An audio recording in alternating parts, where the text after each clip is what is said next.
Salam alaikum wa barakatuh. Donc, dans le prolongement de ce qui a été fait ce matin, pour rappeler le cadre des interventions d'aujourd'hui, on parle des articulations épistémologiques et bien entendu, Chawqi a adressé un certain nombre de problématiques épistémologiques liées à l'évolution, que ce soit de la méthodologie en tant que telle ou en général des sciences islamiques. Je vais faire un focus sur quelque chose que lui a abordé, une dichotomie en particulier puisqu'il a parlé de plusieurs dichotomies. Et je vais parler aujourd'hui, cet après-midi, de la dichotomie entre révélation et raison et révélation. Bien entendu, ce sujet n'est pas un sujet qui est spécifique aux musulmans. C'est pas un sujet qui est spécifique aux musulmans parce que il est intitulé autrement dans d'autres sphères. Foi et science, on peut retrouver cette discussion entre la foi et la science dans beaucoup de sphères. Il y a beaucoup de personnes qui parlent de ce sujet. Je ne sais pas si vous connaissez Étienne Klein, Claudine Tiercelin, une spécialiste en France qui parle beaucoup de ce sujet-là. Et bien entendu que c'est un sujet qui est d'actualité, qui est discuté, que ce soit dans les sphères scientifiques ou dans les sphères philosophiques, est-ce qu'il y a une concordance entre la foi et la raison et la science en général. Et j'ai choisi, vu l'exercice périlleux que je tente de faire ici, de m'appuyer directement sur une référence, à savoir Taha Abdelrahman, qui, en 2 mots, je vais le présenter avant de commencer mon exposé. Taha Abdelrahman, il s'agit d'un philosophe marocain qui a été formé à la Sorbonne et à l'université Mohamed V, qui est aussi linguiste. Donc spécialiste en linguistique et en logique aristotélicienne, mais aussi logique moderne. Donc il a le bagage nécessaire, il a aussi un background d'un point de vue des sciences islamiques qui lui permet effectivement d'avoir un regard et une expertise sur le sujet. Et bon, à travers mes lectures, parce que je m'intéresse pas mal à cet auteur. Pourquoi cet auteur? Effectivement parce que il est un des rares qui aujourd'hui tente de dresser une philosophie qui soit, en concordance avec ce qu'on est en train de dire, c'est-à-dire avec la vision, avec la conception de l'islam, etc. Or, ce qu'on voit aujourd'hui, quand on lit des philosophes qui se disent, des philosophes musulmans, mais qui prétendent formuler une philosophie musulmane, généralement, c'est soit une philosophie qui est empruntée à la philosophie grecque, soit une philosophie qui est empruntée à la philosophie moderne, c'est-à-dire la philosophie qui est formulée par les philosophes modernes ou les post-modernes. Donc sans trop tarder, je commence mon propos. Selon Taha Abdelrahman, le rapport entre raison et révélation dans l'héritage islamique a pris diverses formes. Le premier peut être qualifié d'un rapport dichotomique, voire conflictuel entre ces deux concepts. Ce rapport de séparation entre législation et raison a été admis par nombre de fuqaha, comme si cela révélait d'une évidence ou d'un axiome évident en soi. Cette séparation entre raison et révélation est par ailleurs souvent affirmée dans leurs différents écrits et réflexions, au point que des énoncés de nature conventionnelle ont pris leur place dans leurs ouvrages. C'est-à-dire que, on va citer les formules qu'on peut retrouver dans les ouvrages qui dénotent de cette dichotomie. Parce qu'effectivement, on ne trouve pas un savant qui l'affirme directement, mais les formules, effectivement, laisse penser effectivement que cette dichotomie est existante. Du type, par exemple, les formulations, est permis rationnellement et juridiquement, yajuzu aqlan wa shar'an, ou encore n'est permis ni rationnellement ni juridiquement, la yajuzu bil aqli wa la bil shar'i. La raison l'ordonne comme l'ordonne la législation, yu'maru bil shar'i ou bil aqli wa bil aqli. Lorsqu'ils prirent la décision, donc les fuqaha et les théologiens en général, lorsqu'ils prirent la décision de les séparer, donc quand ils étaient au fait accompli, ils n'ont pas eu le choix ensuite que d'essayer d'explorer les éventuelles possibilités de relations. Est-ce qu'il y a des relations entre eux? Comment fonctionnent les deux statuts, les deux domaines? Donc lorsqu'ils se sont rendus compte de cette séparation, ils ont exploré les éventuelles possibilités de relations entre les deux. Certains ont affirmé que la raison est assujettie à la législation, al-aqlu tabi'un lil-shar', à l'instar d'Abu Ishaq al-Shatibi qui dit entre guillemets فلا يصرح العقل في مجال النظر إلا بقدر ما يصرحه النقل. c'est-à-dire que فلا يصرح العقل, c'est-à-dire que il n'est permis à la raison dans les questions d'analyse في مجال النظر, donc dans l'expertise ou dans l'analyse rationnelle, إلا بقدر ما يصرحه النقل. Cela est permis proportionnellement à ce que la législation ou les textes le permettent. Donc ça, c'est la première catégorie, ceux qui ont considéré que la raison est assujettie à la législation. Et on a cité Abu Ishaq Shatibi, mais il y a aussi Ibn Taymiyyah qui citait par Taha Abdurrahman dans cette première catégorie. D'autres ont considéré que la législation est assujettie, par contre, à la raison. Ash-shar'u tabi'un lil-aql, tel que l'imam Fakhr al-Din al-Razi. Donc là, c'est l'opposé. D'autres ont plutôt considéré que la législation complète la raison, ash-shar'u mukammilun lil-aql, ou encore ceux qui ont préféré conserver cette dichotomie, offrant à chacun une voix spécifique dans le discours, de sorte qu'ils ne se rencontrent jamais. C'est notamment la posture d'Abu al-Walid ibn Rushd, plus connu sous le nom de Averroès en Occident. Donc alors, en résumé, on a 4 postures. La raison est assujettie à 4 postures, bien entendu, dichotomiques. La raison est assujettie à la législation est assujettie à la raison. La législation complète la raison. Chacune possède une voix spécifique. Or, nous, aujourd'hui, on a dit que, et on l'a répété plus d'une fois depuis le début de l'université d'été, que les deux viennent d'Allah subhanahu wa ta'ala. Selon Abdurrahman, selon Taha Abdurrahman, même si cette dichotomie semble aujourd'hui enracinée dans les esprits et qu'elle ait pris place dans l'héritage islamique, malgré cela, selon lui, il y a 2 objections majeures qui peuvent être formulées contre cette approche.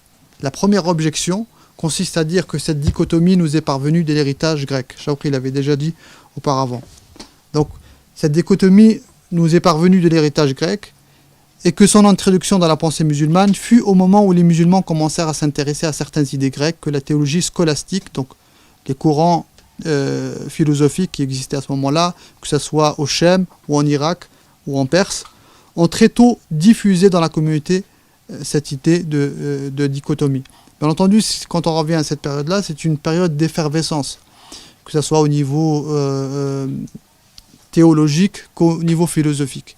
Et beaucoup de monde cherchait des pistes de réflexion, et effectivement on a introduit cette dichotomie, et une fois que certains l'ont accepté, et surtout à un moment donné quand on a voulu contrer la philosophie, notamment Ilm al-Kalam, donc la théologie, a utilisé un certain nombre de procédés qu'on retrouve chez les Grecs, sans pour autant effectivement faire un travail d'inventaire et de vérification si leur nature, même s'il y a eu des discussions, effectivement, il y a eu des refus, il y a eu certains refus étaient présents à cette époque-là, notamment sur la nature de la logique, par exemple. Est-ce que la logique grecque est-elle une logique universelle, ou est-ce qu'elle est une logique qui s'apparente ou qui est adaptée à la langue grecque? Donc certains considéraient qu'effectivement la logique est une logique universelle, et à partir de là, il était possible pour les musulmans de se l'approprier. Or aujourd'hui, pas mal de spécialistes montrent le contraire. Et qu'effectivement, on a dû, notamment Taha Abdurrahman montre qu'on a dû des fois forcer, pour construire les prédicats, les démonstrations, etc., forcer sur la langue arabe pour pouvoir accueillir cette logique grecque. Et qu'en fait, la langue arabe ne l'accueillait pas spontanément, cette logique. Donc de cette manière, c'est un avis qui est de toute manière discutable. Chronologiquement, donc, nous sommes avant l'étape de la traduction des textes grecs, parce qu'on est resté longtemps, on utilisait la philosophie grecque, sans avoir pour autant les traductions. Donc au départ, les philosophes allaient emprunter la philosophie directement dans leurs sources. Puis, suite à l'intervention politique et l'arrivée de Dar al-Hikmah, c'est à partir de là qu'on a commencé à traduire un certain nombre d'ouvrages. Il est indéniable que les philosophes musulmans contemporains de cette période et de celles qui vont suivre ont participé à l'enracinement de cette dichotomie plus que tout autre. Ceci dans le cadre des débats sur l'accord de la religion musulmane et de la philosophie grecque. Ça, c'est un autre débat aussi.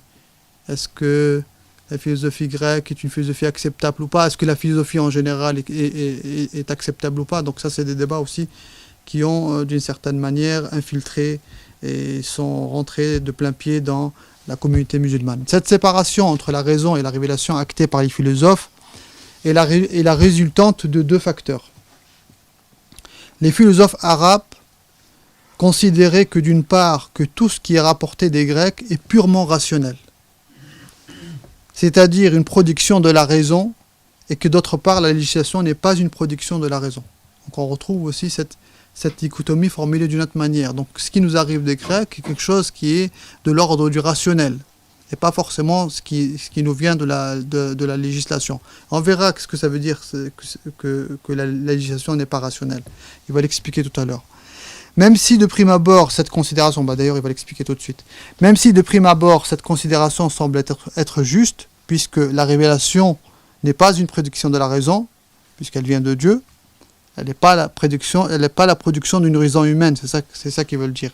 Il n'en reste pas moins que celle-ci fait pressentir que le discours révélé n'a rien de rationnel, et cela est inconcevable. C'est vrai que quand on le formule de cette manière, on pourrait penser qu'effectivement, le fait de dire que c'est pas rationnel, oui, ce n'est pas rationnel dans le sens où ça vient de Dieu. Donc c'est pas la production d'une raison humaine, c'est la parole divine. Mais cela, ça ne veut pas dire qu'elle n'est pas rationnelle, qu'elle n'est pas compréhensible. Donc ça, c'est important aussi de le dire et de le formuler. Car si la législation n'est pas intelligible, il n'aura pas été possible de tenir l'homme pour responsable. Lama waqa'a at-taklif. Puis une partie de ce discours législatif est la production même des juristes qui ont construit leur raisonnement à partir des principes énoncés par les textes scripturaires.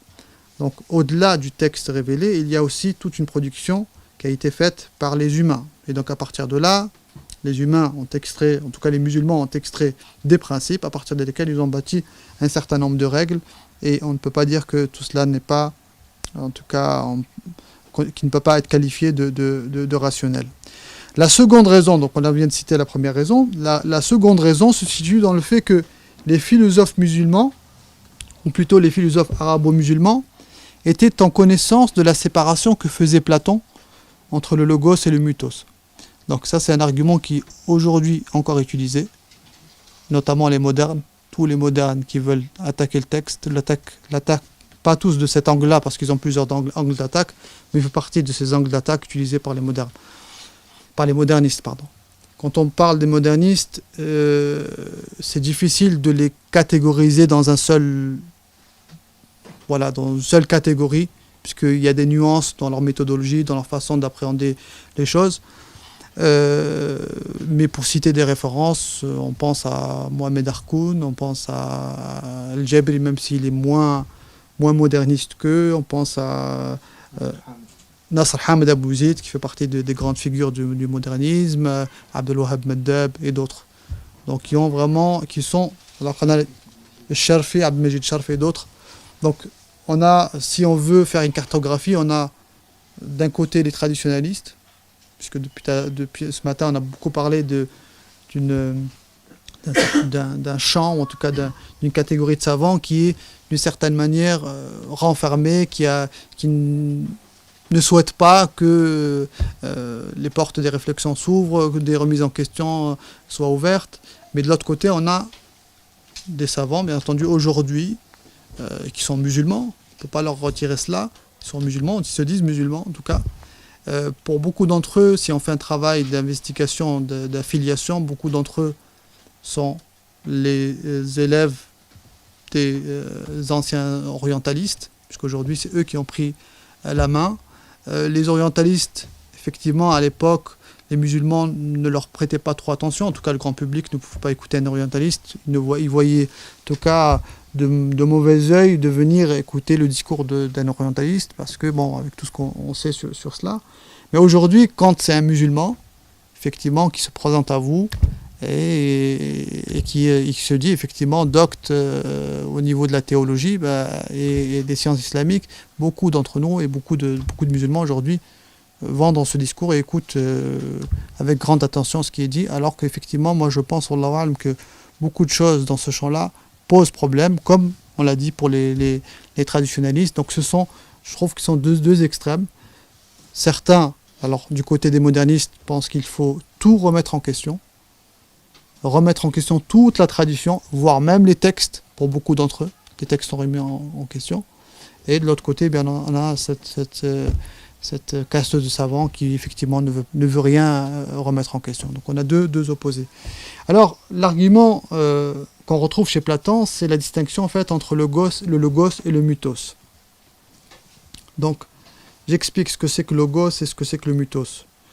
Le logos, c'est tout simplement, pour dire simplement, c'est le discours démonstratif, discursif, appuyé sur des arguments. On va dire aujourd'hui, avec un langage plus simple, un discours scientifique, basé sur des arguments.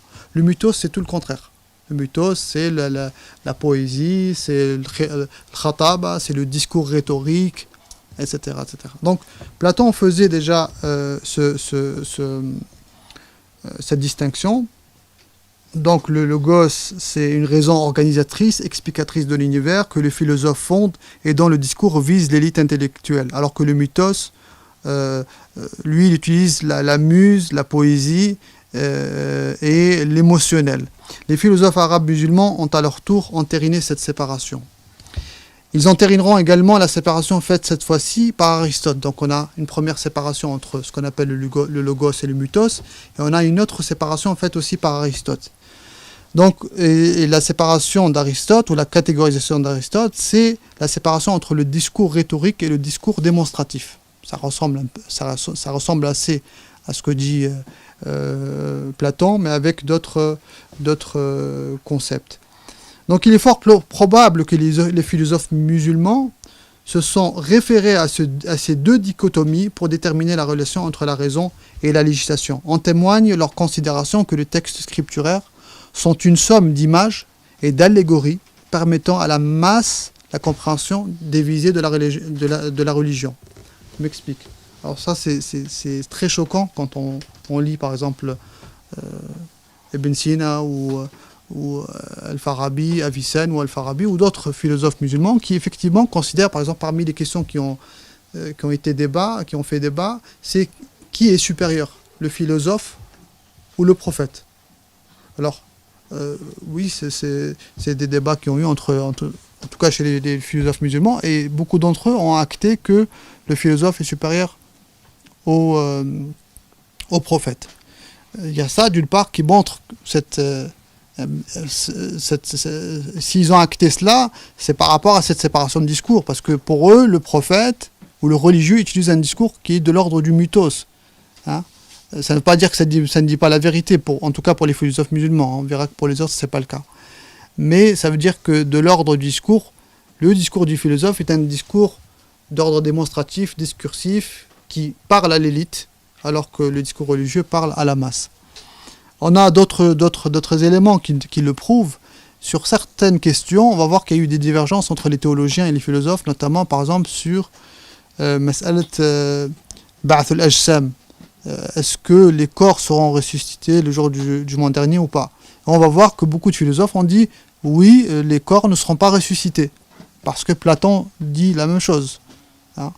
Donc on préfère, et on en avait parlé entre guillemets avec Shawqi, sur le fait que des fois les philosophes tiraient les textes par les cheveux pour faire en sorte qu'elles corroborent avec la philosophie grecque. Et s'il n'y avait pas possibilité, on rejetait le texte tout simplement, ou on interprétait tout simplement le texte pour que la philosophie grecque reste en place. Cette question, par exemple, des corps ressuscités le jour du monde dernier, les textes sont clairs sur ça. Et pourtant, alors l'argument utilisé par les philosophes, c'est que comme la masse ne comprend pas, eh bien, Dieu utilise un discours pour leur expliquer, pour leur rapprocher le sens, mais c'est pas vraiment ce sens-là qui est voulu par le texte. Donc, on voit comment, encore une fois, cette dichotomie entre le logos et le mythos a eu son influence dans l'interprétation aussi des textes. La législation prend donc pour ces derniers le statut de mythos, c'est-à-dire d'un discours mythologique. Rappelez-vous, Cheikh Arabi avait esquissé le terme mythologie, et ça vient de là, ou au mieux un discours rhétorique. Donc, je vais vous citer quelques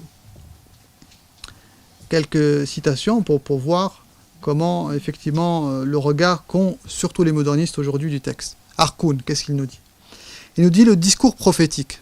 Donc là, il met entre parenthèses Bible, Évangile, Coran. Mais bien entendu que c'est le Coran aujourd'hui qui pose problème. Les autres textes, on en a terminé avec le texte, mais le Coran reste un texte qui est considéré par la communauté comme un texte divin. Et ça, bien entendu, ça pose problème. Le discours prophétique. Oui. En plus, voilà. Alors le texte, il faut le décortiquer de cette manière-là, parce que des fois, il y a plein de termes comme ça qui passent, et on ne voit pas le côté pernicieux des choix des mots. Et souvent, on relit le texte 3-4 fois, et au bout de la 4e, 5e fois, ah ouais, j'ai pas vu que ce terme-là, finalement, il est très pernicieux, puisque finalement, c'est pas effectivement, je l'ai même pas vu, c'est pas le discours divin, c'est pas le discours prophétique, c'est le discours divin. Là, il dit le discours prophétique est linguistiquement du côté du mythos, il le dit clairement, plus que du logos. Il a une très forte organisation métaphorique et métonymique, donc il utilise l'allégorie, il utilise les synonymies, etc. Et voilà que la tradition qui a consacré la suprématie des sciences religieuses sur les sciences intruses va se radicaliser jusqu'à exclure le concept de mythe et de métaphore qui structure la totalité du discours de la Genèse jusqu'au Coran. Je passe, vous retrouvez cette citation dans la question éthique et juridique dans la pensée islamique, Mohammed Harkoun.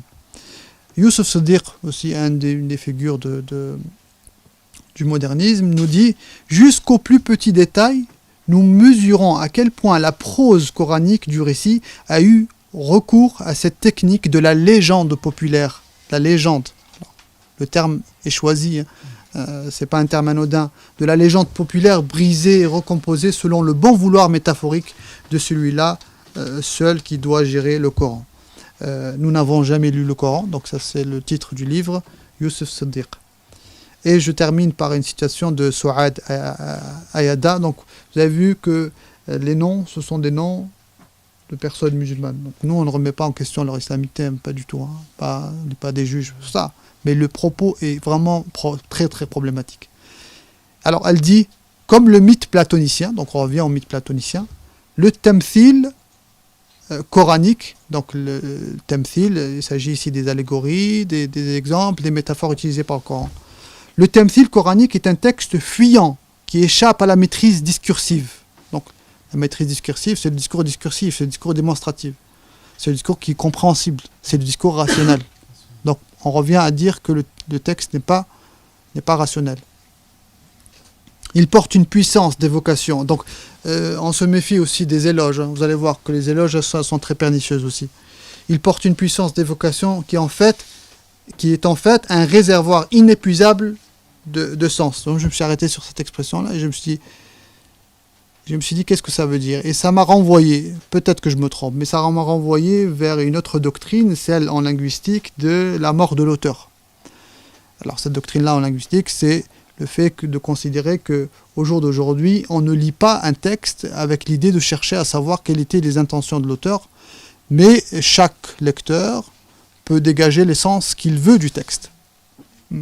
Alors que ce matin, tu as bien rappelé que la nature du texte veut qu'il ait des règles méthodologiques claires qu'on ne peut pas dépasser finalement. Parce que si on dépasse ces règles-là, finalement, n'importe qui peut lire le texte avec les intentions qu'il veut. D'ailleurs, vous avez des tafsirs aujourd'hui marxistes du Coran.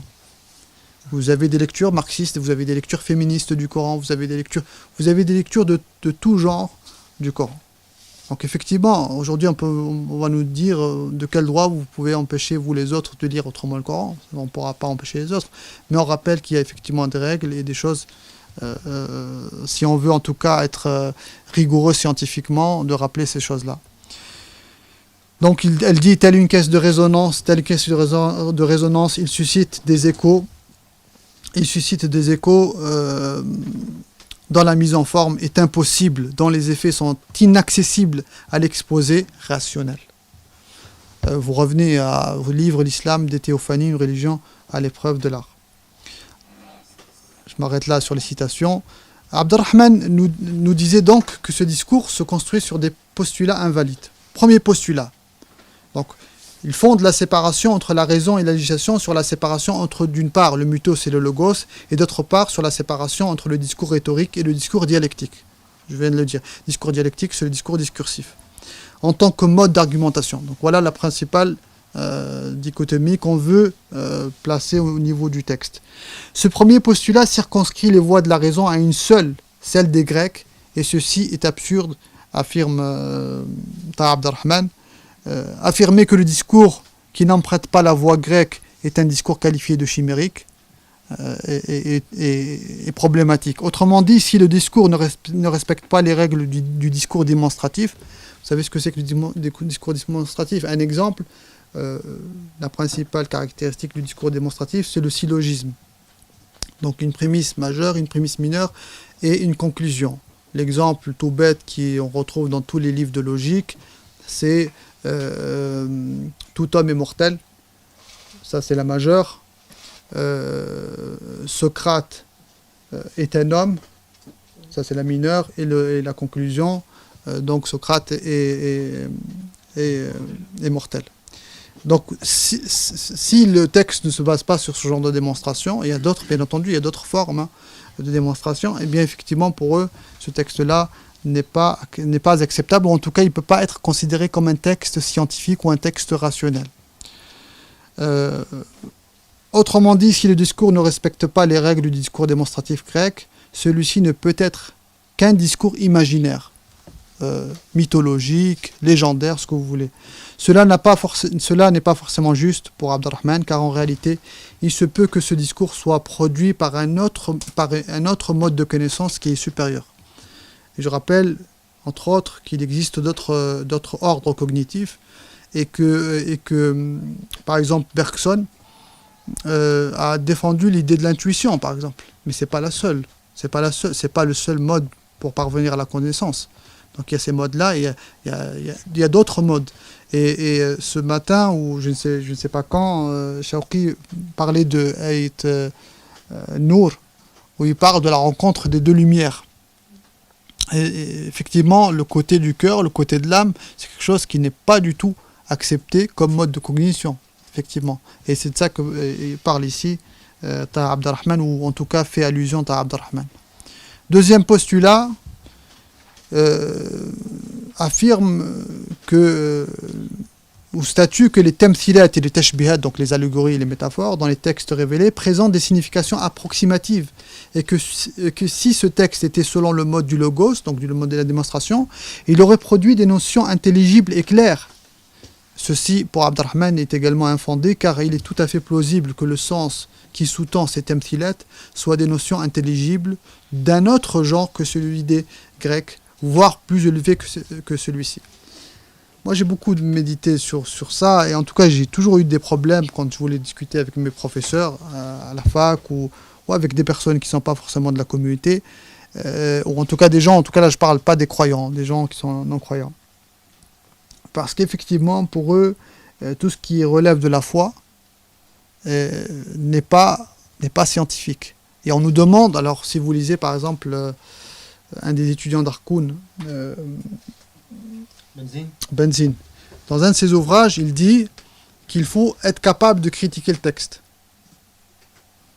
Donc, c'est très problématique. Comment tu veux critiquer un texte que toi tu considères comme un texte divin? Et le problème, je pense, moi, selon moi, et modestement, je pense qu'on oublie un élément, c'est qu'effectivement, l'étape critique, elle est avant de franchir la barrière de la foi, avant de rentrer dans la foi. Effectivement, là, on est dans une situation où on est à la recherche d'une vérité, on se pose la question, on tourne les choses dans tous les angles. Mais une fois qu'on a franchi cette porte-là, on va plutôt s'accuser d'incompréhension que de se dire que le texte... Et parmi les choses, moi, que je pense qui sont dangereuses, c'est justement d'enlever la sacralité de la religion. Je pense que c'est un des buts aujourd'hui, c'est de rendre cette religion comme une religion qui n'est pas sacrée, ou en tout cas le texte n'est pas sacré. Et une fois qu'on a enlevé ça, je peux vous assurer que le rapport changera complètement sur la façon d'être religieux. Parce qu'aujourd'hui, vous savez qu'il y a des religions sans Dieu. André Comte-Sponville et beaucoup d'autres philosophes français appellent à une religion sans Dieu. C'est connu. Donc, est-ce que nous, on veut une religion sans Dieu? Non, nous, effectivement, notre religion, il y a un texte qui est sacré, un texte qui est divin. Après, sur le statut du texte, il y a des discussions effectivement entre les théologiens qui sont anciennes, mais je pense que c'est des choses auxquelles il faut faire attention, notamment qu'il n'y a pas énormément de critiques sur ces textes-là. Tout simplement, ces gens-là sont très armés intellectuellement. Ce sont pas des textes, leurs textes ne sont pas des textes faciles. Ce sont des gens qui sont intellectuellement très très bien formés, très sophistiqués. C'est des académiciens pour la plupart, des gens qui ont des chaires à la Sorbonne, à l'EPHE, dans diverses écoles.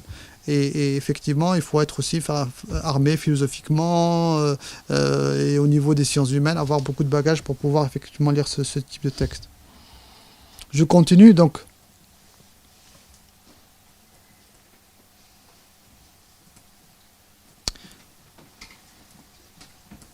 Donc, ceci est également infondé, car il est tout à fait plausible que le sens qui sous-tend ces templilettes soit des notions intelligibles d'un autre genre que celui des Grecs, voire plus élevé que celle-ci.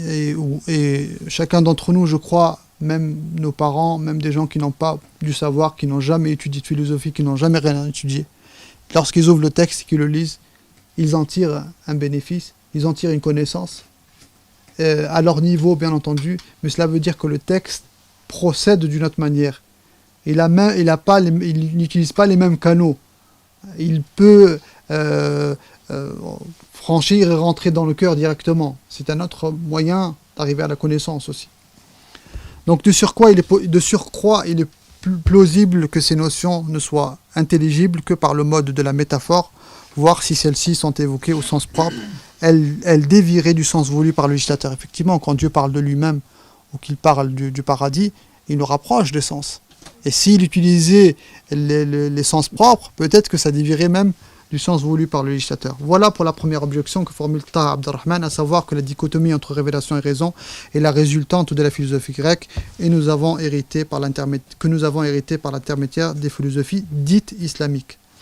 Pour la seconde objection, Taha Abderrahman n'admet pas l'existence d'une opposition entre la révélation et la raison sans avoir effectué au préalable une investigation sur les aspects de cette opposition. Sous quel rapport pouvons-nous affirmer cela ? Nous avons déjà précédemment dit que les savants musulmans ont d'une manière ou d'une autre admis cette assertion. Voyons ensemble alors si cela est possible.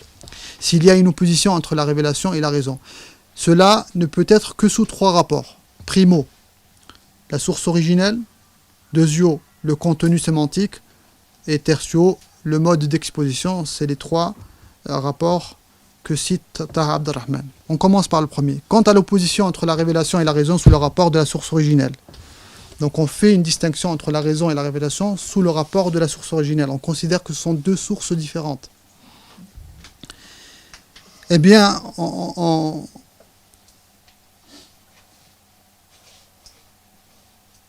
Pardon. Voilà. Alors, on prétend que l'origine de la raison serait l'homme, effectivement, alors que l'origine de la révélation serait Dieu. Et cela est aussi inacceptable. Pourquoi ? Étant donné que la raison humaine émane originairement de Dieu, exactement comme émane de lui la parole révélée, il est à l'origine des deux. Il n'y a pas effectivement de différence entre les deux. Parce que l'argument c'est quoi ? C'est que le texte est un texte divin et la raison est une raison humaine. Taha Abderrahman retourne l'objection en disant la raison est une raison humaine, certes, mais elle vient de Dieu. Et le texte vient aussi de Dieu. Certains objecteront que la raison est endogène à l'homme. Elle est dans l'homme. Elle est intrinsèque à l'homme. Il exerce donc la raison de son plein gré, alors que la révélation, elle, lui est exogène. Elle est extrinsèque. Elle n'est pas à l'intérieur de l'homme. Elle lui est exogène. Il la reçoit de l'extérieur par la volonté de son créateur. Nous disons, donc Taha Abderrahman, nous disons que ceci, après examen, est irrecevable. Et nous démontrerons cela comme suit.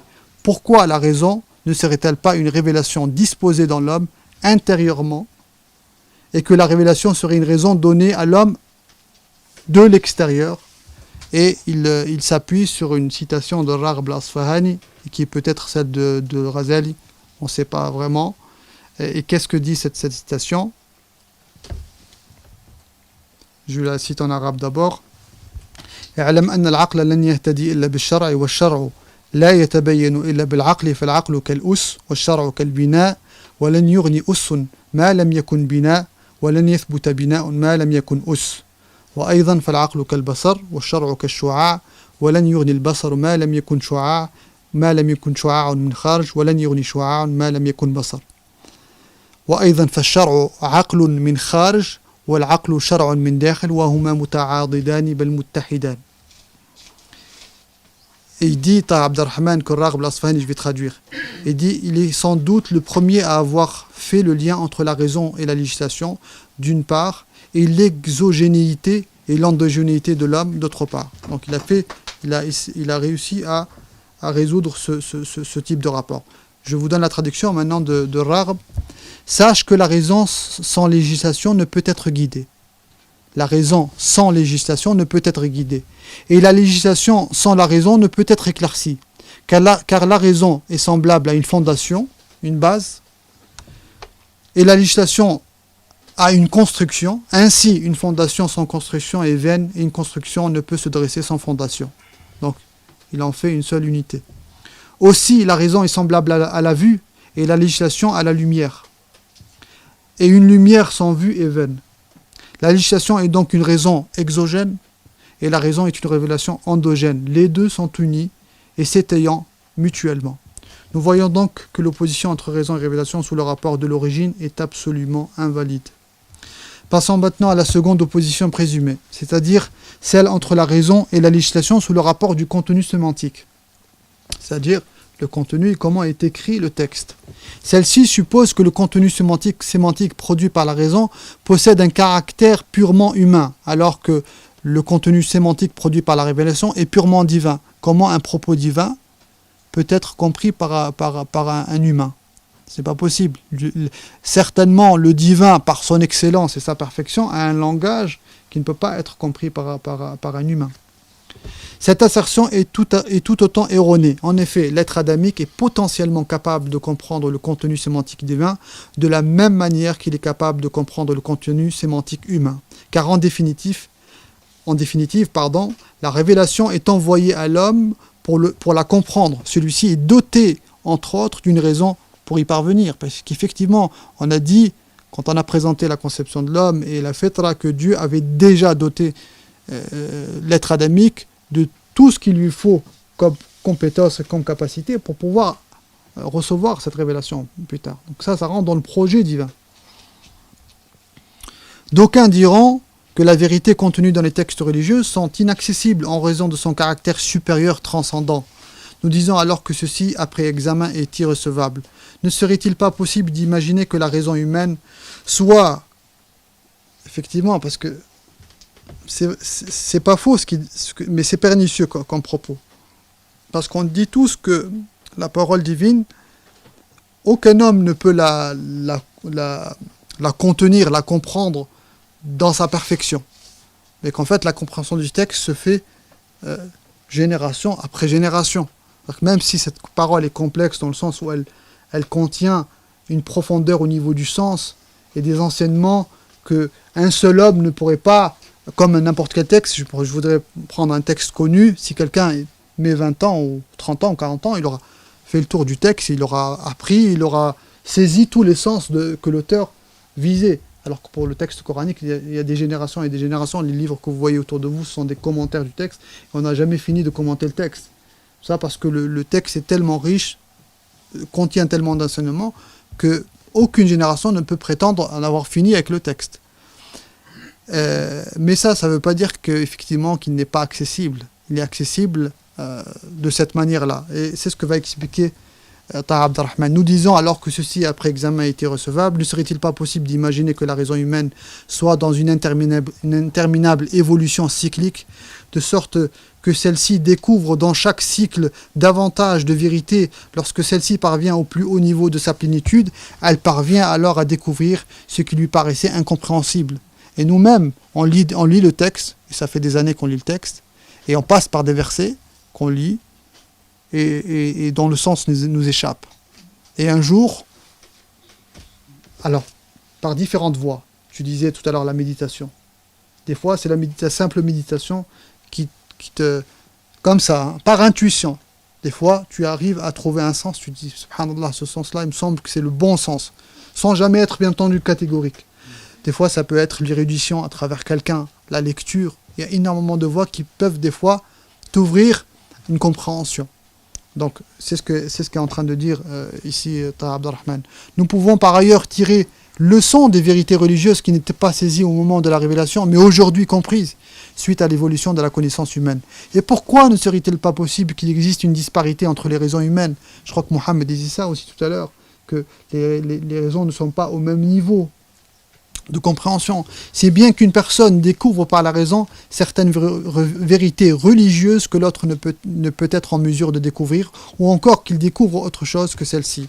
En vérité, pourquoi nous pouvons-nous pas considérer que la raison d'une même personne progresse dans un état différent de conscience? C'est bien que cette personne découvre ce qu'elle considérait auparavant comme incompréhensible. Donc effectivement, le texte est riche, entre guillemets peut-être complexe, mais pas dans le sens incompréhensible ou irrationnel. Mais avec le cumul, c'est comme la science. En réalité, il y a une corrélation entre les deux. On a dit que la science même, la science divine, les lois, personne ne prétend qu'une génération a compris toutes les lois divines. Et que, comme on l'a dit, Popper disait que la science s'acquiert par cumulation. Et bien pour le texte, c'est exactement la même chose. C'est par cumulation qu'on acquiert tout doucement les connaissances de ce texte qui sont inépuisables, bien entendu. Quant à la troisième objection, c'est-à-dire la supposée opposition entre la raison et la législation sous le rapport du mode d'exposition, celle-ci présume que le mode par lequel la raison expose ses desseins est un mode purement humain, tandis que le mode de la législation shara dans l'exposition de ses jugements, ahkam, est purement divin. Et cela n'est absolument pas vrai, car le texte révélé emploie le même mode d'exposition que celui utilisé par l'homme, c'est-à-dire selon les exigences de la raison humaine, ala muqtada al-aql. De même que l'être humain emploie le même mode d'exposition que celui utilisé par le texte révélé, c'est-à-dire selon les exigences de la législation. Je passe sur ce point parce que... Hein? Oui, il cite beaucoup de versets dans ce sens-là, qui effectivement nous dit lisanun arabiyyun mubin, qu'il a été envoyé par une langue précise, par une langue arabe, etc. Donc il utilise la même langue, et que donc l'humain est en mesure de comprendre ce texte-là. Ces diverses objections conduisent à Abdelrahman à affirmer une conclusion capitale, à savoir qu'il n'existe pas de raison unique, mais qu'il existe une disparité entre les raisons humaines et dont la plénitude est proportionnellement à sa concordance avec la législation shara. J'avais dit ça pour le prophète sallallahu alayhi wa sallam, j'ai dit que sa concordance avec la fitra est une conséquence de sa concordance avec la législation aussi. Plus cette concordance est élevée, plus la raison est proche de sa prime nature. Donc, même la raison, alors là, il spécifie. Nous, on a toujours parlé de prime nature de l'homme. Lui, il parle de prime nature de la raison. C'est-à-dire qu'il y a un tout, qui est l'homme, hein, et il y a l'unité, qui est la raison, une composante de l'homme, et cette raison-là, elle a aussi une prime nature. Et tu parlais d'héritage, d'éducation, et un certain nombre de choses qui peuvent être des entraves. Tout à l'heure, notre camarade disait aussi que l'enfant, il ne faut pas lui rencontrer un certain nombre de choses parce que ça peut l'influer. Donc effectivement, la raison aussi, selon l'environnement dans lequel elle a grandi, elle peut effectivement, il y a des idées qui peuvent s'enraciner et dérégler cette fitra de la raison. Donc, plus cette concordance est élevée, plus la raison est proche de sa prime nature, c'est-à-dire sa raison originelle, si bien que ses compréhensions et ses jugements deviennent davantage en concordance avec la législation. Là également, nous avons affirmé que les interventions précédentes, que les gens ne sont pas au même degré concernant leur conformité à la prime nature, que le prophète bien-aimé est celui qui singularise le mieux cette fitra, il est en adéquation avec elle par sa conformité totale à la charia. Il en est de même pour la raison en tant qu'élément de la fitra, celle-ci peut être plus ou moins saine, plus ou moins altérée. Ainsi, lorsque la raison atteint sa pleine prime nature, celle-ci devient analogue à la législation charia. C'est l'accumulation et la sédimentation dans la raison de connaissances contraires à la législation qui est la cause de l'entrave ou le fossé qui s'est créé entre la raison originelle et la législation.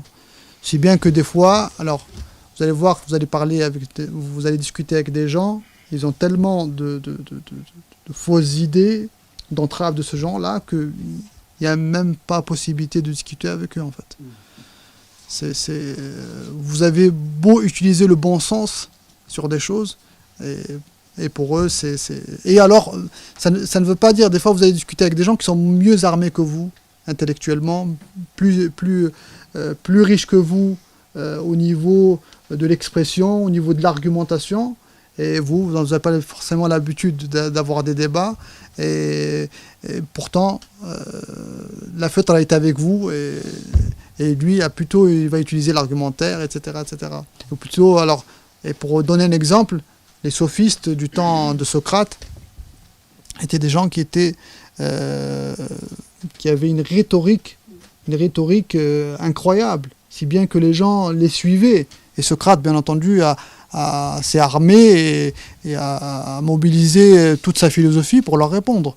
Donc ça veut dire que quelqu'un peut être dans le faux. Et d'ailleurs, le Coran, tout le long, le Coran argumente, discute avec les arguments des autres, répond aux arguments des uns et des autres. Donc ça passe aussi par ça. Et il faut aussi être capable à un moment donné de s'armer aussi pour pouvoir répondre.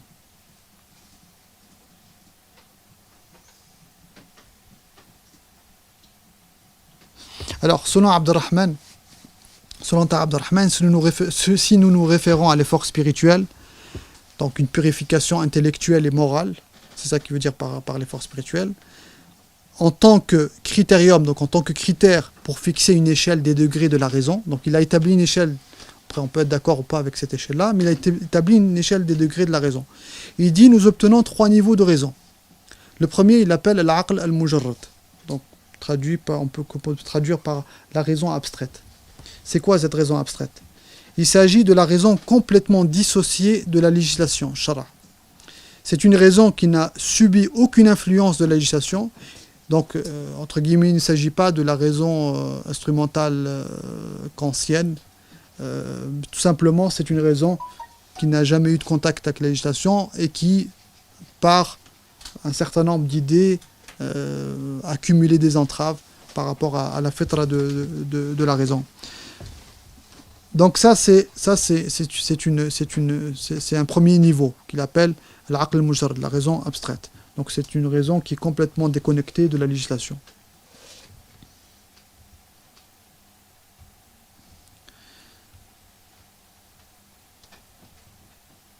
Donc il n'a aucunement été impacté par elle, par la législation, autrement dit, celle qui est en rupture avec l'épistémé de la religion musulmane. Qu'est-ce que l'épistémé? L'épistémé, c'est les logiques qui sous-tendent les logiques, les règles qui sous-tendent, les caractéristiques qui sous-tendent les sciences islamiques et la législation en général. Donc ça vient d'épistémologie. Donc même quelqu'un qui n'a pas de connaissances approfondies de l'islam, effectivement, il peut se rapprocher de ce niveau de raison. Et c'est pour ça qu'il peut rentrer dans des contradictions, il peut dire des absurdités sur l'islam, il peut dire des choses qui sont complètement fausses de l'islam. Plus on passe du temps à méditer les textes, plus on passe du temps à regarder les textes, plus on commence à comprendre, alors tout ce qu'on est en train de voir nous permet effectivement à un moment donné de comprendre l'épistémé, de comprendre la conception, de comprendre la législation, je dirais assez parfaitement, ou en tout cas de se rapprocher d'une très bonne compréhension de la législation. Celui qui n'est pas armé, effectivement, il est déconnecté et il a une raison que Ata Abdurrahman appelle raison abstraite. Donc, où pouvons-nous dire celle qui est en décalage avec la prime nature, fitra, présentée par la législation, ou autrement dit, encore celle qui n'a pas été impactée par la praxiologie. Et là, en relisant l'article, j'ai pensé à ce que tu disais hier. Il y a des gens qui sont impactés par l'aspect intellectuel, ce qu'ils lisent. Il y a des gens qui sont impactés par le comportement, par la praxiologie. Et tu disais qu'il y avait une personne qui venait emprunter des livres régulièrement. Et elle n'a pas été touchée par les livres, mais par contre, elle a été profondément touchée par le comportement de cette dame-là. C'est exactement ça, ce que dit Abdurrahman. Soit la personne est impactée par un milieu dans lequel elle vit, elle n'a jamais ouvert un livre, mais le milieu dans lequel elle est constitue un stimuli qui lui a fait comprendre un certain nombre de choses, un certain nombre d'enseignements, un certain nombre de valeurs. Ou alors c'est quelqu'un qui est plutôt dans l'érudition et qui a appris ces choses à partir des livres, à partir de la méditation et de la compréhension. Le deuxième niveau, c'est l'aql al-musaddad, qu'on traduit par la raison guidée. Il s'agit de la raison qui tire de la législation, al-shara', c'est intelligible, al-ma'qulat, en termes de valeurs, de principes et de finalités théoriques. Donc, je dirais que c'est les gens, les gens, moi si j'ai bien compris ta Abdelrahman, il s'agirait des personnes dont on parle et qu'on critique un peu, les gens de la tradition, qui ont certainement compris les finalités, qui ont compris, mais ça s'arrête là. Ils ont compris les valeurs, mais ça s'arrête là, parce qu'on verra qu'il y a un troisième niveau. Et troisième niveau, j'intégrerai tout ce que tu as dit ce matin dans ce troisième niveau, on va le voir tout de suite. Donc, ils ont intégré ce qui est intelligible, les valeurs, les principes, les finalités théoriques. Cette raison est persuadée sans le moindre doute de l'utilité de l'islam. Ils ont une conviction profonde, née d'une raison conforme à la prime nature.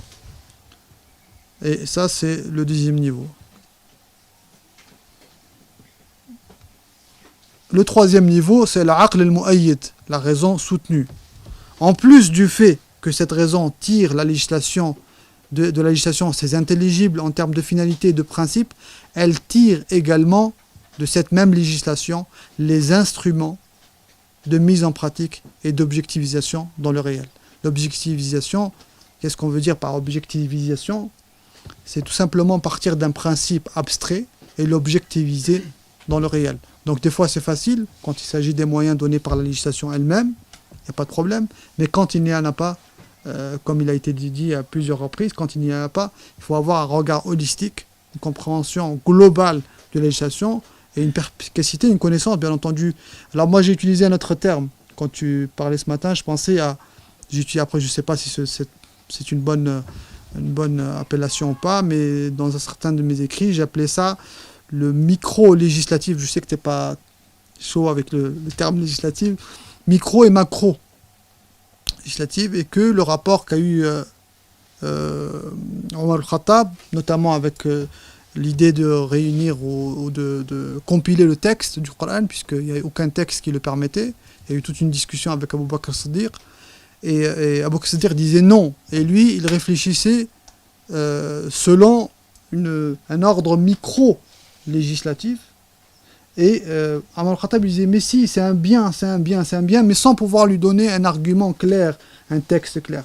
Et par contre, Omar al-Khattab là fonctionnait selon un ordre macro-législatif. Et c'est ça que dit ici Ta Abdelrahman, c'est l'aql al-mu'ayyid. Ça ne veut pas dire que Bakr Siddiq n'a pas un aql al-mu'ayyid si on suit la catégorisation de Ta Abdelrahman. C'est tout simplement à ce moment-là que les choses de cette manière, à la fin, il a accepté. Il a accepté, il a validé l'idée de Omar al-Khattab. Mais il est vrai qu'Omar al-Khattab, en général, parmi les compagnons, c'était effectivement celui qui, à plus d'une fois, c'est indénombrable les nombres de fois où il a effectivement eu des idées qui sont dans ce sens-là, dans l'ordre macro-législatif. Je peux pas tout... Donc si précédemment nous avons pu voir que les dichotomies elles se présentent sous une autre forme, à savoir la nature même de chacune des deux entités, celle-ci se présente à son tour sous trois formes différentes. Donc il y a d'autres formes de dichotomie, nous dit Ta Abdelrahman. On oppose aussi al-aql bima'na al-ra'i, donc l'aql, donc la raison au sens opinion, au wahi, au sens révélation. Il y a cette dichotomie aussi qui existe. Il y a une deuxième dichotomie. On oppose l'aql à la raison. Donc la raison, l'aql au naql. Donc la raison au texte scripturaire. C'est encore une autre dichotomie. Et encore une troisième dichotomie. On oppose également la révélation en tant qu'information exogène à l'homme, khabar khariji, à ce qui est endogène à l'homme, donc al-fitr. Vérifions ensemble l'admissibilité de ces oppositions, donc le fasl, entre révélation wahi et raison aql, c'est-à-dire en s'opposant trois questions suivantes. La raison, l'aql, est-il exclusivement au sens opinion?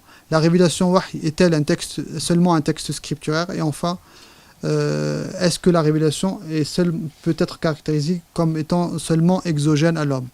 On commence par le premier point. Abdelrahman analyse d'abord la première assertion qui affirme que la raison, al-aql, signifie opinion, ra'i.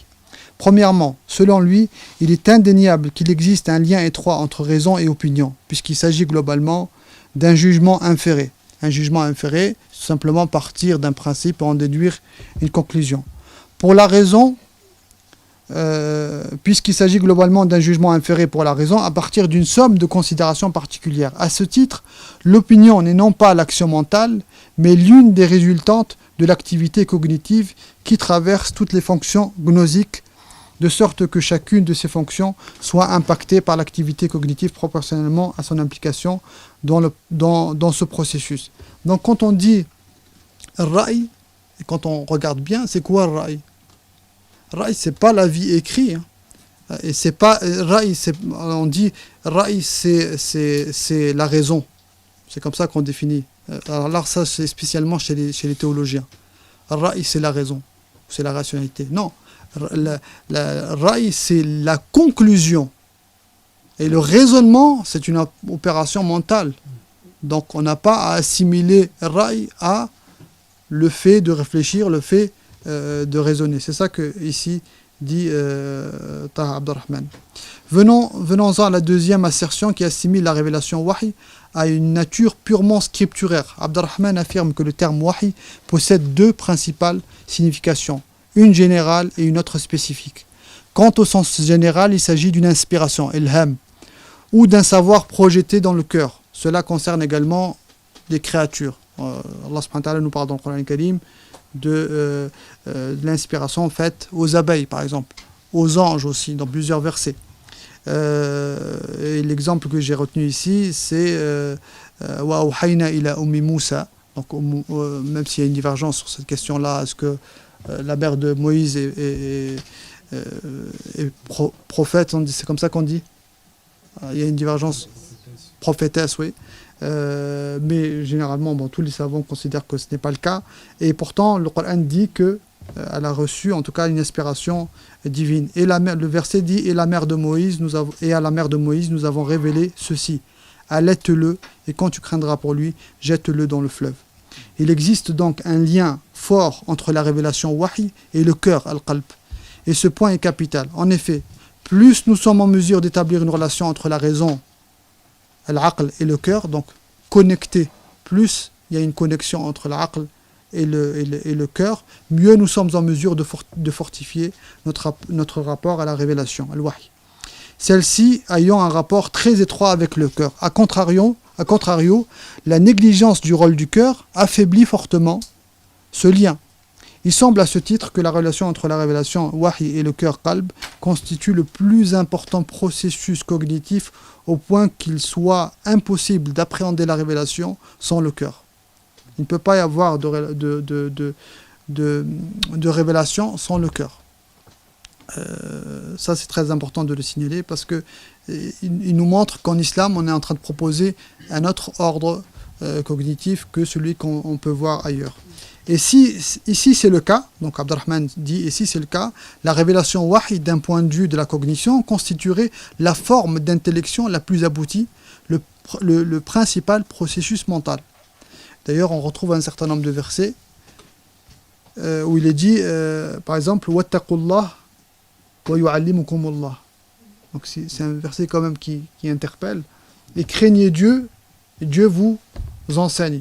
Donc il y a un lien entre la question de la purification, du comportement, du lien établi avec le divin et la cognition. S'il n'y avait pas de dénominateur commun entre la révélation wahy et la raison, l'aql, il n'y aurait pu avoir ce viatique, donc ce qu'ils appellent, parce que lui il est soufi aussi, donc ce qu'ils appellent le madad, le secours, la provision, le soutien, les soufis appellent ça, censé élargir l'horizon de la raison. Effectivement, Shawqi disait aussi que l'existence qu'on connaît devant nous, c'est une existence réduite. L'existence matérielle est une existence et une grande existence beaucoup plus large.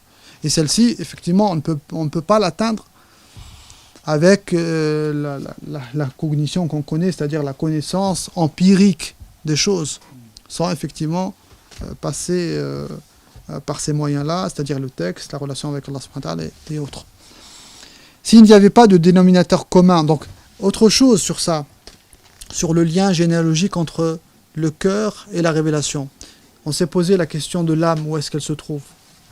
Et entre-temps, j'ai pensé à un hadith, après je sais pas ce que vous en pensez, où il est dit Ala fil jasadi mudra. إذا صلح الجسد كله وإذا فسد الجسد كله ألا وهو القلب. Donc il est nommé comme étant le qalb. Alors pourquoi le qalb aurait cette centralité, et que si ce cœur est sain et bon, comme dit le hadith, eh bien c'est tout le corps qui est bon.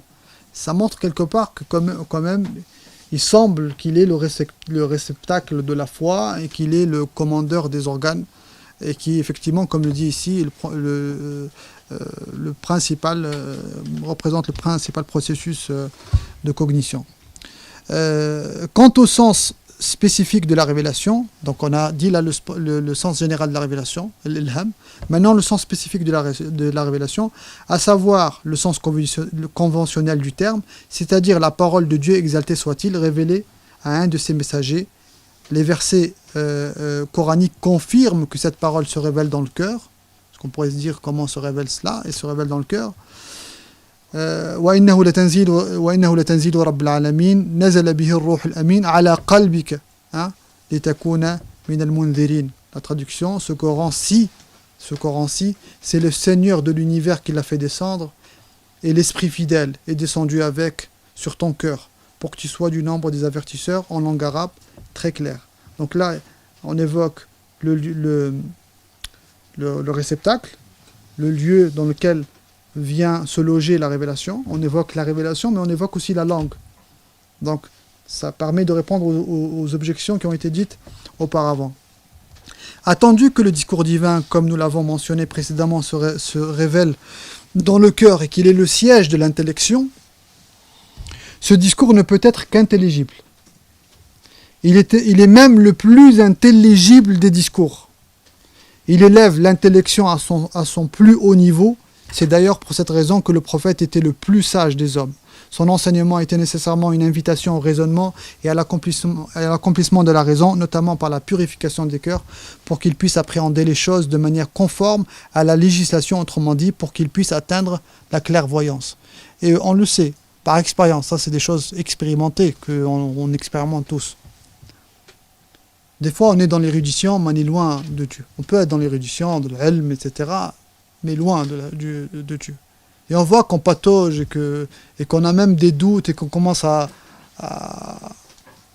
se remettre en question sur des choses, des choses qui sont de l'ordre de l'usul, c'est-à-dire des fondements. On peut avoir des doutes, ces choses-là. Et quand on a une relation forte avec Allah subhanahu wa ta'ala, les choses sont beaucoup plus évidentes. Les choses, le texte se transpire, il vient nous donner l'information beaucoup plus facilement. Et il nous évite beaucoup de contradictions. Et bien entendu, on sait que nous savons aussi, et ça c'est des choses, et je rejoins Shawqi quand il disait que la législation c'est pas quelque chose à rejeter, et que c'est quelque chose que nous on regarde avec émerveillement, quoi qu'il arrive.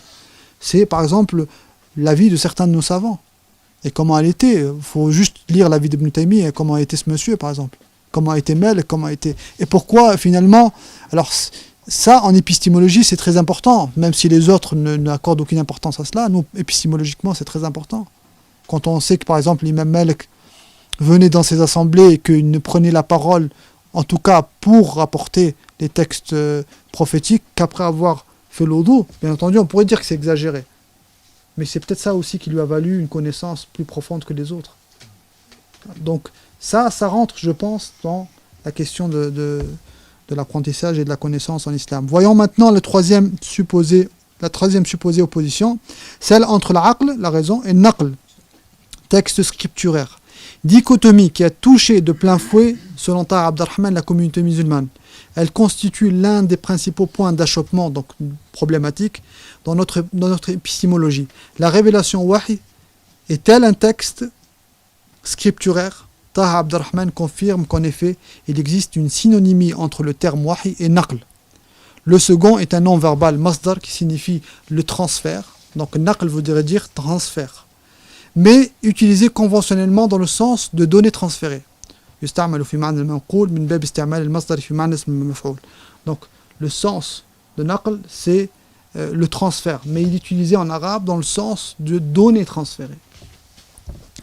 Il indique à cet égard que l'information al-khabar transmise telle qu'elle, voilà, il indique, donc ce terme-là indique à cet égard l'information al-khabar transmise telle qu'elle de son énonciateur sans modification. C'est ça que veut dire al-naql. Le wahy est quant à lui l'information descendue sur le prophète qu'il transmit telle qu'elle à son peuple. Mais de ce point de vue, nous dit Taha Abd-Rahman, il n'y a pas dans l'information en tant que telle ce qui pourrait constituer en soi sa contradiction avec la raison. En effet, tout propos transmis, al-qawl al-manqoul, est l'expression de son énonciateur initial.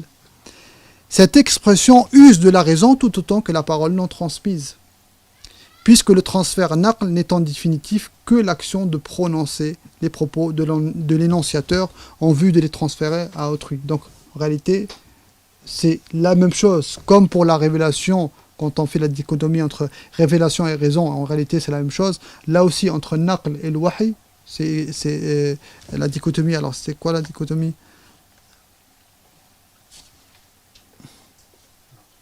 Naql et l'aql. C'est exactement la même chose. Il conserve à ce titre toute sa rationalité en dépit du fait qu'il soit transféré. Parce qu'au final, on transfère quelque chose qui est raisonné. Ce propos est intelligible par le fait même qu'il soit prononcé par un locuteur, le propos de ce dernier étant établi en usant de la raison. Comment? Ok, il me reste que 2 ou 3 pages. Je vais finir. La seconde objection que formule Taha Abd-Rahman contre le fait que la donnée transférée, al-manqoul, n'est pas contradictoire à la raison, consiste à dire que les réalités intelligibles, al-maqoulat, ne sont pas toutes des productions de l'être raisonnant. Beaucoup d'entre elles sont des transferts. Taha Abd-Rahman considère que l'inéisme cartésien ne correspond pas tout à fait à la conception musulmane, puisque pour Descartes, il y a des choses qui sont innées dans le sens où elles ne sont pas enseignées, elles ne nous arrivent pas par un transfert d'information. On peut être d'accord ou pas avec Taha Abd-Rahman, mais Taha Abd-Rahman considère qu'il n'y a pas d'innéisme en fait. Et qu'au final, même ce que nous on dit, l'exemple qu'il cite, c'est l'enseignement fait par Allah subhanahu wa ta'ala à Adam. Et il dit, il a créé Adam dans le texte. Puis, une fois qu'il est créé, il lui enseigne quelque chose. Et ce qu'il enseigne, c'est quelque chose de transféré. C'est quelque chose qui est manqoul, qui n'est pas inné en lui. Donc, de cette manière, il montre que, en tout cas, il répond à cette objection-là. Et donc, il le rappelle que Adam a reçu un enseignement directement et c'est que c'est un transfert et pas quelque chose d'inné en lui. Parmi les raisons à l'origine de cette dichotomie, c'est la croyance que al-khabar, l'information transmise, contredirait un nazar. Donc, ça existe beaucoup, ça aussi, dans les textes, que le khabar, qu'on appelle l'information, contredit nazar, qui est l'examen rationnel, ou qu'on peut appeler aussi spéculation. Si bien que certains apparentent le nazar à la raison et le khabar à l'information. En d'autres termes, la dichotomie aql et naql découle d'une autre dichotomie, l'opposition entre al-khabar et le nazar. Or, l'idée même d'une éventuelle opposition entre nazar et le khabar n'est pas recevable également. Car il se peut que le khabar soit un examen rationnel, nazar, transmis par information. De même que l'examen rationnel nazar peut se fonder sur la donnée transférée al khabar. Donc, et c'est pour ça que d'ailleurs, Taha Abd-Rahman, dans les termes qu'il peut utiliser dans ses ouvrages, il a inversé la terminologie. Quand tu lis chez Taha Abd-Rahman le terme manqoul, pour lui, c'est pas les textes scripturaires. Beaucoup de gens peuvent lire Taha Abd-Rahman s'ils ne connaissent pas cette nuance. Le manqoul, pour lui, c'est pas les textes scripturaires. Pour lui, le manqoul, c'est une information qui ne vient pas de la législation, justement. Il utilise plutôt le terme ma'soul. Donc c'est des termes inventés. C'est un philosophe, donc il invente des concepts. Parmi les concepts qu'il a inventés, c'est le terme ma'soul pour spécifier ce qui vient de la législation. Abd-Rahman dit que même si l'on admet une opposition entre nazar et le khabar, sur la base que le premier nécessite une médiation, mais pas le second, il n'admet pas en revanche une synonymie entre nazar et l'aql, ni entre khabar et naql. Pour lui, il n'y a pas de synonymie entre nazar et l'aql. Pourquoi? L'aql, en tant que concept, possède une extension plus grande que celle de nazar. Donc, quand on parle de l'aql, nazar, c'est une catégorie de l'aql. L'aql, c'est beaucoup plus grand. On parlait de méditation, on parle d'intuition, on parle de beaucoup de choses. Donc quand on parle de nazar, il ne s'agit pas de l'aql. Il s'agit d'une catégorie de l'aql. Donc il n'y a pas à mettre de synonymie ici. De même que naql en tant que concept possède une extension plus grande que le khabar, celui-ci étant l'action de mouvoir une chose d'un topos à un autre, d'un lieu à un autre. Quand on dit naql, c'est aussi le fait de déplacer quelque chose d'un lieu à un autre lieu. Donc c'est beaucoup plus large aussi que la question de l'khabar. Il nous reste le dernier rapport sous lequel on présente l'opposition entre la raison et la révélation en tant qu'information exogène à l'homme. Khabar khariji. La révélation, donc ceux qui utilisent cet argument-là nous disent que en fait la révélation est lointaine. Elle vient d'un autre monde. C'est bien entendu certains modernistes qui disent ça. Alors, Taha Abderrahman dit à ce propos que l'homme n'est en mesure d'imaginer sa relation avec le monde invisible, à Alam al-Ghaib, qu'à travers les catégories, le maqoulat qu'il connaît dans le monde visible. Alors, si on veut penser l'au-delà, généralement on utilise des catégories, on utilise haut, bas, on est obligé d'utiliser ça. Mais c'est toujours, d'une certaine manière, métaphorique. Hein, parce que finalement, Allah subhanahu wa ta'ala, quand on dit le Coran tanazzal, donc la descente du livre, quand on dit Dieu est muta'ali, donc c'est dans le sens transcendantal, dans le sens métaphorique du terme. Mais sinon, Dieu, on ne peut pas le catégoriser dans un lieu ou dans un espace. Donc, à partir de là, à partir de cette explication, il dit, car en réalité, Dieu est plus proche que nous, que nos cœurs et nos raisons. Car en réalité, Dieu est plus proche de nous, que nos cœurs et nos raisons. Et il justifie cela avec un verset. Nous avons effectivement créé l'homme et nous savons ce que son âme lui suggère et nous sommes plus près de lui que sa veine jugulaire.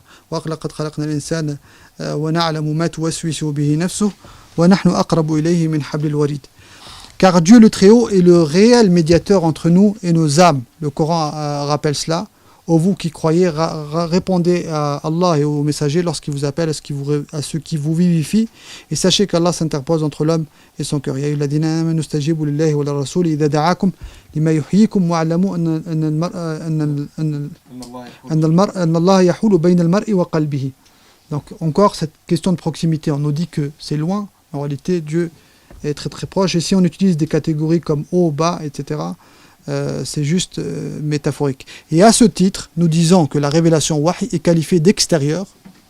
Il ne faut pas pour autant la comprendre au sens spatial du terme. La raison pour laquelle certains modernistes insistent sur l'extériorité de la révélation est le fait d'insister sur l'idée d'une phénoménologie de la religion, c'est-à-dire axée sur la religion en tant que phénomène social et culturel. La religion n'est en ce sens qu'une projection de l'homme qui rétroactivement vient dominer et l'aliéner. Donc ça, c'est une idée marxiste aussi, qui ne parle pas d'islam, mais qui parle des religions en général, que l'homme, en fait, projette ses peurs, ses craintes, ses angoisses existentielles, et que finalement, avec ces projections-là, il se construit une religion qui est extérieure à lui et qui vient ensuite le dominer.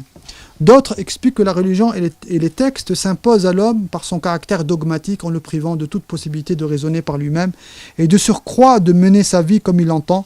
Elle s'impose extérieurement à l'homme. Alors vous rencontrez beaucoup de gens de ce type-là. La religion c'est quelque chose de despotique, c'est quelque chose de dogmatique, c'est quelque chose qui va nous empêcher de faire ci, de faire ça. En réalité, pour ces deux points de vue, il y a une évidente confusion entre la révélation d'une part, en tant que parole divine, et la parole des théologiens, d'autre part. Ou la parole, alors théologien dans le sens général, je ne suis pas en train de dire théologien de l'islam. Et Taha Abderrahman nous dit que cette confusion, en fait, elle nous vient de la confusion entre l'Église et la religion, née de la rupture entre la modernité et l'institution du clergé en tant qu'autorité politique et non religieuse. Or, la différence est énorme entre le clergé politisé et la religion chrétienne. Nous-mêmes, on fait offense à la chrétienté, parce que des fois on commande la chrétienté, on dit regardez ce qu'ont fait les chrétiens, etc. Ou alors l'institution du clergé. Ce qu'a fait l'institution du clergé, notamment, je vous conseille de lire ce qu'a écrit Thomas Münzer sur la révolte des esclaves en Allemagne contre l'Église, et comment il décrit l'institution du clergé et l'institution de l'Église. Effectivement, on pourrait penser que le problème c'est la chrétienté. Pas du tout. C'est ce qu'ont fait les hommes de la religion. Et là aussi, alors cette confusion de despotisme, de dictature de la religion, etc., c'est une confusion entre la parole divine et la parole de certains religieux. Il me reste combien de temps? 5 minutes. Ok. Je suis obligé de passer là. Avec les questions.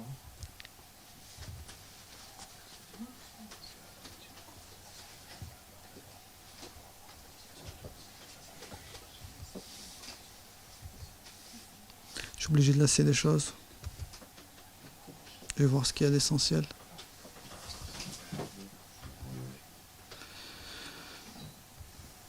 Oui, alors, je vais terminer avec ce point-là, qui me semble que c'est un point important.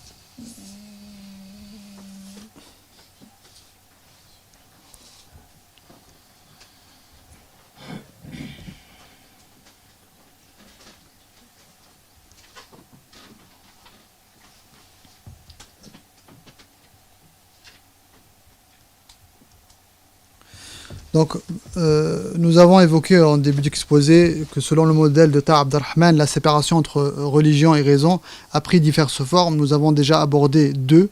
La première est celle de la séparation entre la raison et la religion et la législation. Puis, dans un second temps, nous avons pu voir la séparation entre la raison et la révélation. Enfin, nous abordons maintenant la séparation entre la raison et la foi. Le sens de cette séparation tient en une formule à deux volets. Le premier volet affirme que la raison est exempte, ou plutôt la raison est exempte de toute croyance. Dès qu'on est dans la science, il n'y a pas de croyance. Et le second volet affirme que la foi est exempte de toute rationalité. Ta Abdelrahman commence par invalider le premier volet, à savoir rien de la foi ne se trouve dans la raison. Il part du constat que la séparation entre foi et raison est clairement fondée sur une hypothèse composite. La première partie affirme que l'intellection se base sur des preuves tangibles et que lorsque ces preuves sont utilisées selon des critères empiriques, elles deviennent certaines et s'imposent à la raison.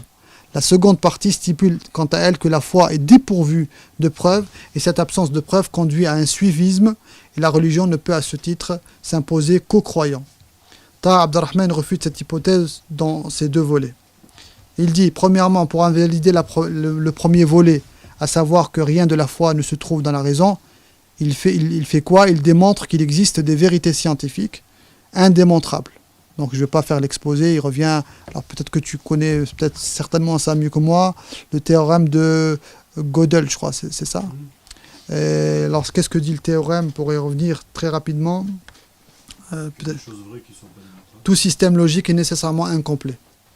Donc il se base sur ça, il fait toute une analyse sur ce théorème-là, pour montrer qu'il y a des axiomes, des postulats, et les théories scientifiques, généralement, ce ne sont pas forcément des choses qui sont dénuées de croyances. À partir de là, on ne peut plus dire que cette assertion de dire que la raison est exempte de toute croyance, pour lui, n'est pas valide. Puis après, il passe à la deuxième assertion, celle-là, elle est plus facile, que la religion est dénuée ou est exempte de toute rationalité. Eh bien, il montre plusieurs choses, que l'aql man al-taklif, qu'on n'est pas responsable de l'islam qu'en ayant une raison, comment un texte vient demander une responsabilité à quelqu'un alors que ce texte-là est dénué justement de raison, puis après les arguments, les versets, etc. Et donc la deuxième assertion a peut-être été plus facile pour lui à invalider que la première. Alors, je te la cite. Tout système logique est nécessairement incomplet. C'est la première. Je citais que ça. D'accord. Il y a un second, c'est un théorème, pas de Gödel, c'est notre savant, je n'ai pas noté ça sur mon article. Mais voilà, il s'appuie essentiellement sur deux logiciens, Kurt Gödel et un second. Mais comment il répond à l'argument qui dit que la religion ne s'impose qu'aux croyants parce qu'elle n'est pas démontrable? On ne peut pas démontrer sa véracité rationnellement. Bah lui, il démontre qu'elle se base sur par exemple, il dit que le texte comprend plus de 238 occurrences sous la forme de ayah. Preuve. Après. Pas de ça. Maintenant, celui qui s'oppose au fait que la religion puisse être une référence parce qu'elle est dénuée de toute raison.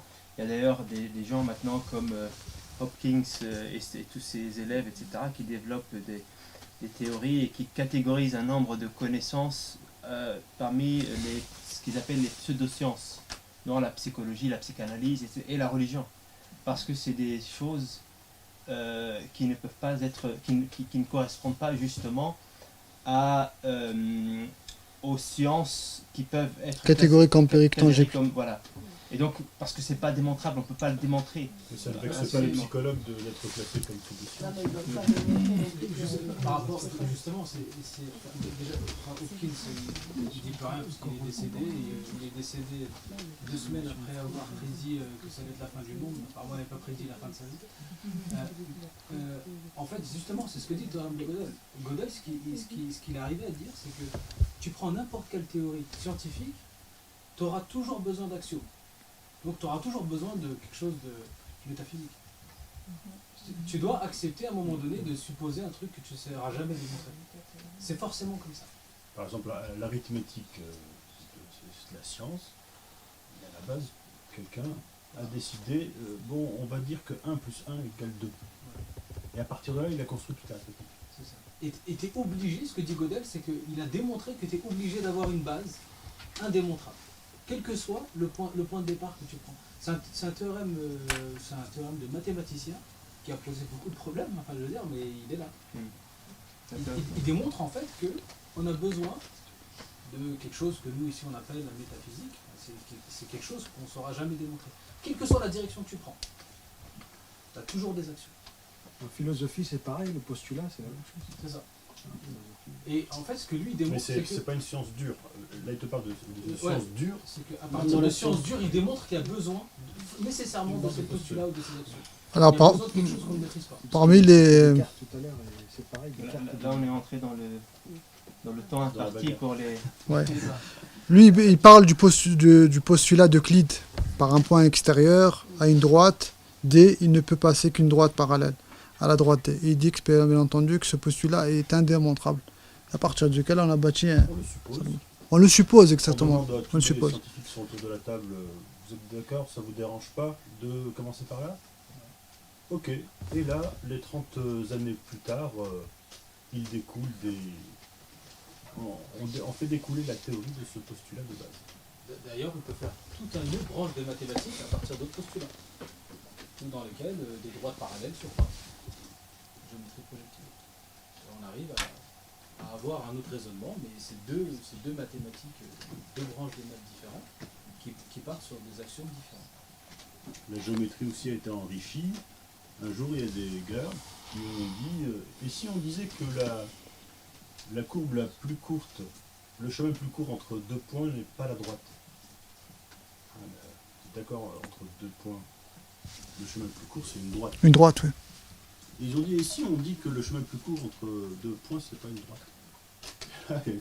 La géométrie qui a dégringolé, on a sorti, par exemple, sur une sphère, ou des espaces un peu plus compliqués, parce que la géométrie d'une droite entre 2 points, c'est valable sur un plan, comme ça, sur une feuille.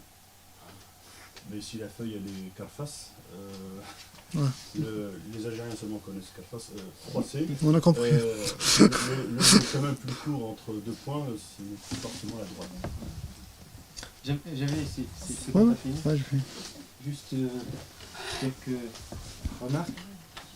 À tout d'abord, Barakallahu pour, j'imagine, je sais pas si qui a traduit ça. C'est moi. J'imagine le travail. Ouais, ça m'a pris un peu de temps. Ceux d'entre vous qui ont lu Tara Abdelrahman en arabe, il faut des doliprane. Hein. Voilà.